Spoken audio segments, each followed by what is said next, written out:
In those days I worked in a cubicle. Cubicle का मतलब होता है एक छोटा सा कमरा।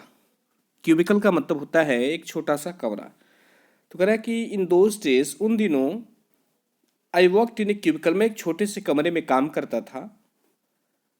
To whole side of which जिसकी दोनों पूरे साइड जो है उस कमरे की दोनों साइडें कह रहा है कि वह फ्रेंच विंडो, उसमें फ्रेंच विंडो लगी हुई थी। मतलब जो विंडो लगी हुई थी उसका नाम था फ्रेंच विंडो, क्योंकि समय समय पे डिजाइन्स बदलते रहते हैं वस्तुओं के, चीज़ों के, तो उसके नाम चेंज भी होते रहते हैं। तो ये कह रहा है कि जिस कमरे में मैं काम करता था वो छोटा कमरा था और दोनों साइड में जो है फ्रेंच विंडो लगी हुई थी। I did not know at that time they were called French Windows. कह रहा है कि उस वक्त मैं नहीं जानता था कि इसे फ्रेंच विंडो कहा जाता है। उसे कमरे में जो फ्रेंच विंडो लगी हुई थी, राइटर को मालूम नहीं था कि इसे फ्रेंच विंडो कहा जाता है। Seeing me sitting at my desk, tearing up newspapers day in and day out, most people thought I was doing next to nothing. इसमें क्या करा है कि seeing me, मुझे देखकर, sitting बैठा हुआ, at my desk अपने डेस्क पर, मुझे अपने डेस्क पर बैठा हुआ देखकर कह रहा है कि टीयरिंग अप न्यूज़पेपर, न्यूज़पेपर को फाड़ते हुए, डे एंड डे आउट मतलब दिन भर, दिन भर कह रहा है कि मुझे जो है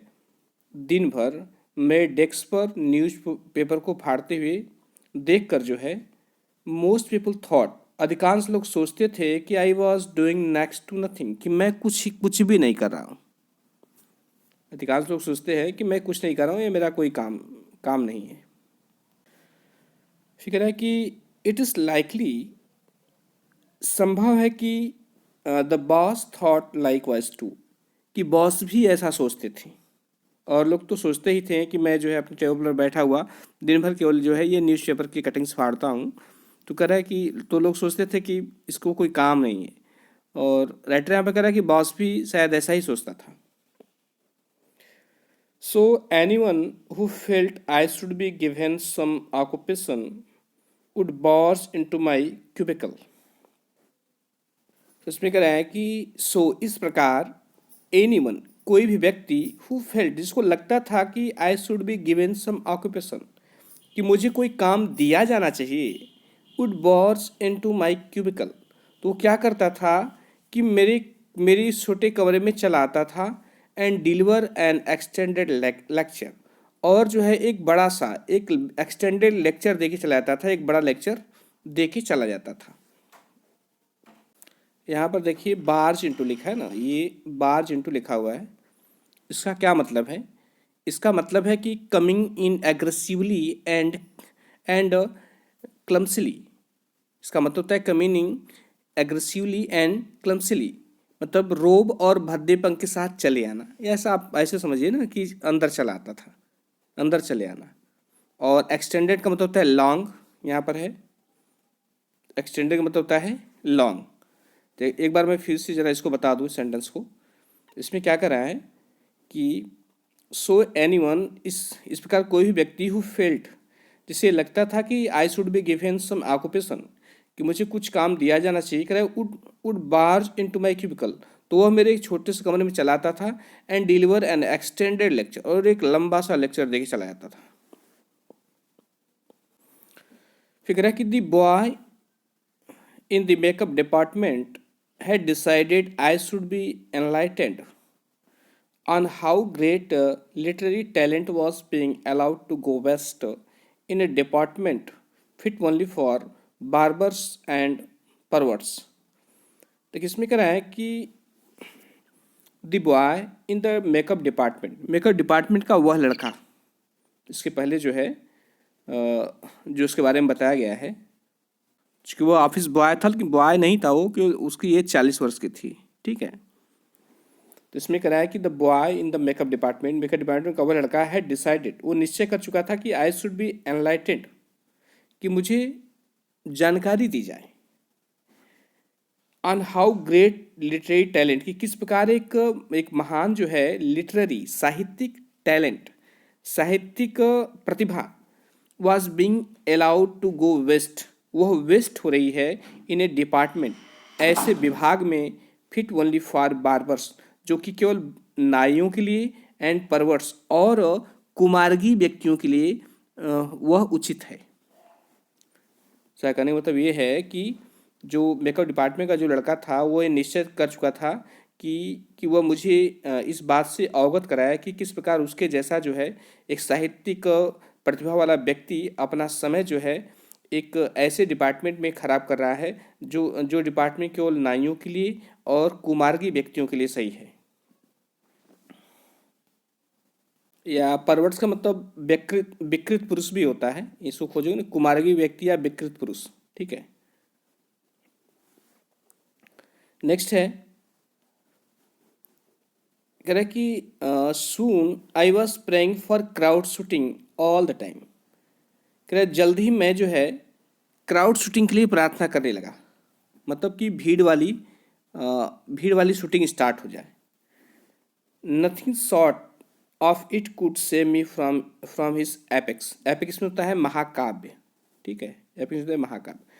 तो कह रहा है राइटर, मैं जल्द ही प्रार्थना करने लगा कि क्राउड शूटिंग स्टार्ट हो जाए।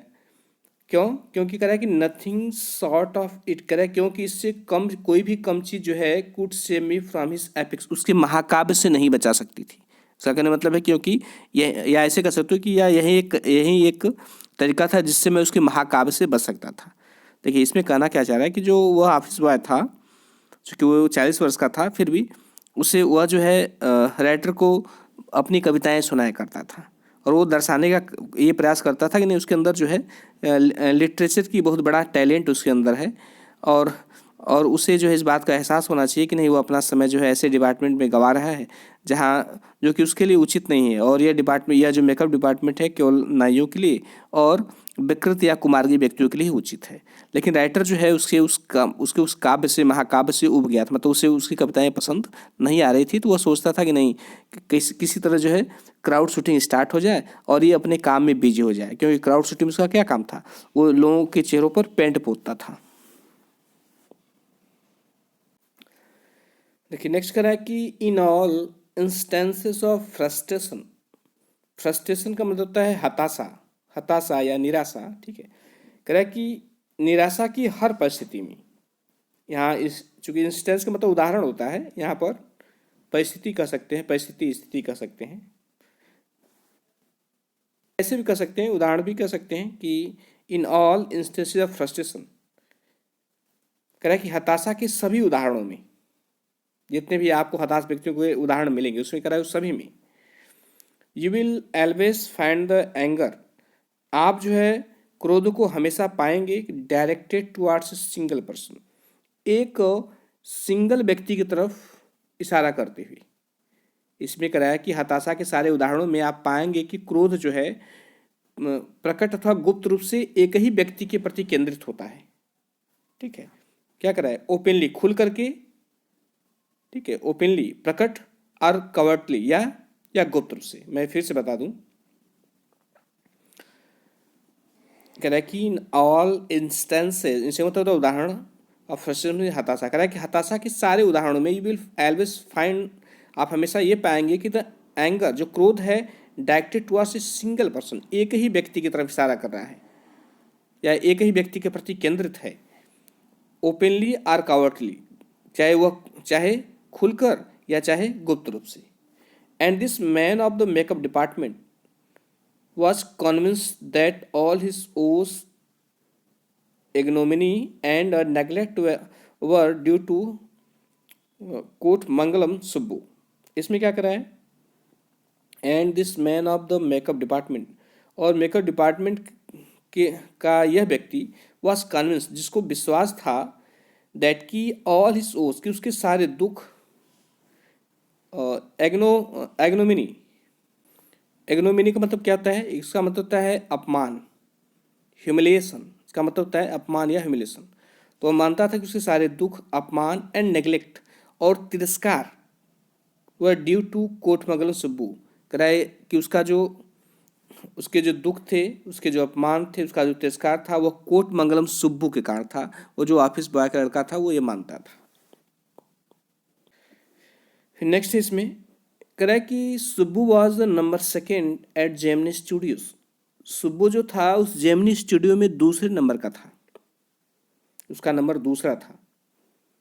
इसका मतलब यदि मालिक के बाद किसी का चलता था तो उसी का चलता था। He could have had a more encouraging opening in films than our grown up makeup boy had. इसमें कह रहा है कि he could not have had a more encouraging opening, उसकी जो है अधिक उसकी इनकरेजिंग ओपनिंग जो थी इन फिल्मों में than a grown up makeup boy had, हमारे जो है अधिक उम्र के जो मेकअप बॉय होते थे उनसे ज़्यादा जो है उत्साहवर्धक नहीं थी या नहीं हो सकती थी। इसमें कहना क्या चाह रहा है, इसमें कह रहा है कि फिल्मों में उसका प्रवेश, उसकी ओपनिंग कह रहा है कि हमारे बड़ी उम्र के जो मेकअप बॉय थे उनसे अधिक उत्साहवर्धक नहीं हो सकता था। फिर कह रहा है कि आगे ऑन द कंट्रेरी, इसके विपरीत, कॉन्ट्री मतलब है विपरीत, इसके विपरीत he must have had to face, उसे सामना करना पड़ा होगा मोर अनसर्टेन, अधिक अनिश्चित एंड डिफिकल्ट टाइम्स, और कठिन समय का। कह रहा है कि इसके विपरीत उसे जो है अधिक अनिश्चित और कठिन समय का सामना करना पड़ा होगा। फार क्योंकि when he began his career, क्योंकि जब उसने अपना कैरियर आरंभ किया था, there were no formally established film, तो कह रहा है कि तब जो है कोई फॉर्मली इस्टेब्लिश्ड फिल्म नहीं होती थी। फॉर्मली मतलब पक्के तौर पर कोई स्थापित फिल्म नहीं होती थी। स्थापित फिल्म का मतलब नहीं, मतलब स्थापित फिल्म निर्माता कंपनी। मैं एक बार फिर से बता दूं,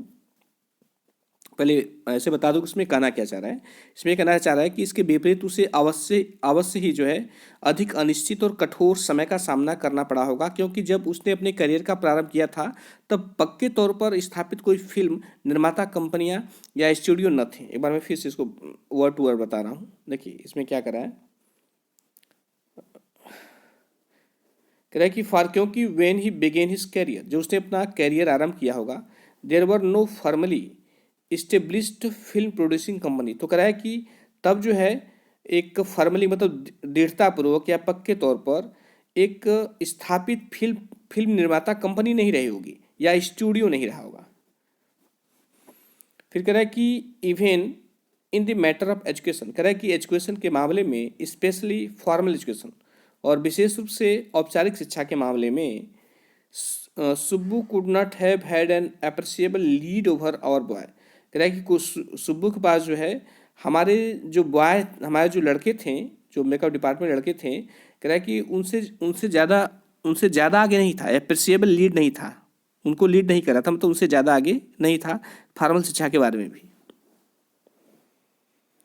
but by virtue of being born a ब्राह्मण, कि लेकिन by virtue of being born a ब्राह्मण, लेकिन एक ब्राह्मण के रूप में जन्म लेने के गुणों के कारण, लेकिन ब्राह्मण कुल में जन्म लेने की क्वालिटी के कारण जो है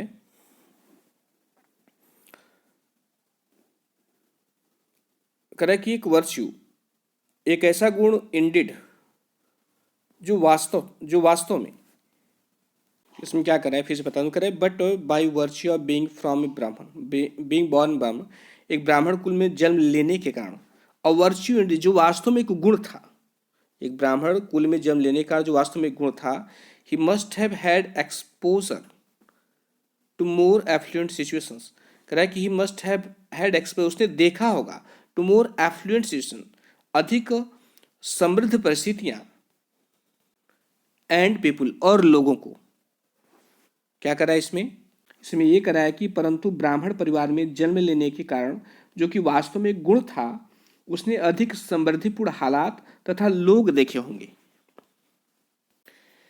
कह कि ही हैड द एबिलिटी, उसके अंदर योग्यता थी, किसकी योग्यता थी, to look cheerful at all times, हर समय जो है चीयरफुल दिखाई देने की, अर्थात उसके अंदर प्रसन्नचित दिखाई देने की योग्यता, हर समय प्रसन्नचित दिखाई देने की योग्यता थी। Even after having had a hand in A flop film, इसके बावजूद भी किसी फ्लॉप फिल्म में उसका हाथ भी होता था, मतलब किसी फ्लॉप फिल्म में उसका हाथ होने के बावजूद भी कोई कोई फिल्म है जो कि उसने अपना अच्छा योगदान दिया है लेकिन फिर भी वो फिल्म फ्लॉप हो जाती है, कह रहा है ऐसी परिस्थिति में भी उसमें जो है हमेशा हर परिस्थिति में हंसने की योग्यता थी। ही always had work for somebody, उसके पास हमेशा किसी के लिए कोई ना कोई काम होता ही था। He could never do things on his own, कह रहा है कि वो कभी जो है कोई काम स्वयं नहीं करता था। But his sense of loyalty, लेकिन उसकी जो सेंस ऑफ लॉयल्टी थी, मतलब जो निष्ठा की भावना थी, लॉयल्टी में निष्ठा होती, एंड टर्न्स हिज एंटायर, एक मिनट यहाँ से देखिए, but his sense of loyalty, लेकिन उसकी निष्ठा की जो भावना थी, मेड हिम आइडेंटिफाई, उसे आइडेंटिफाई कर देती है, अर्थात उसका परिचय करवाती है या उसे प्रिय बना देती है, ऐसे भी कह सकते हैं। हिमसेल्फ विथ हिज प्रिंसिपल, अपने प्रिंसिपल से, प्रिंसिपल मतलब उस संस्था के प्रधान का, उस बार मैं एक बार फिर से ऊपर से बता रहा हूँ, कह रहा है कि but his sense of loyalty, लेकिन उसकी निष्ठा की भावना ने मेड हिम आइडेंटिफाई, उसे उसका परिचय करवा दिया, किससे, हिमसेल्फ विथ हिज प्रिंसिपल, उसके संस्था प्रधान से, कंप्लीटली पूरी तरीके से, and turn his entire creativity, और उसने अपनी सारी क्रिएटिविटी, सारी रचनात्मकता लगा दी, टू हिज प्रिंसिपल एडवांटेज, अपने संस्था प्रधान के या अपने मालिक की लाभ के लिए, मतलब उसने जो है निष्ठापूर्वक सेवा की ताकि उसके मालिक को अधिक से अधिक लाभ हो। कि he was tailor made for films, कह रहा है कि वो टेलर मेड, मतलब टेलर जब किसी चीज़ को बनाता है, पैंट शर्ट को, तो एकदम एक्यूरेट नाप लेके बनाता है ना, उसका कहने का मतलब वही है कि वह जो एकदम टेलर मेड फॉर फिल्म, वह फिल्मों के लिए ही बना था।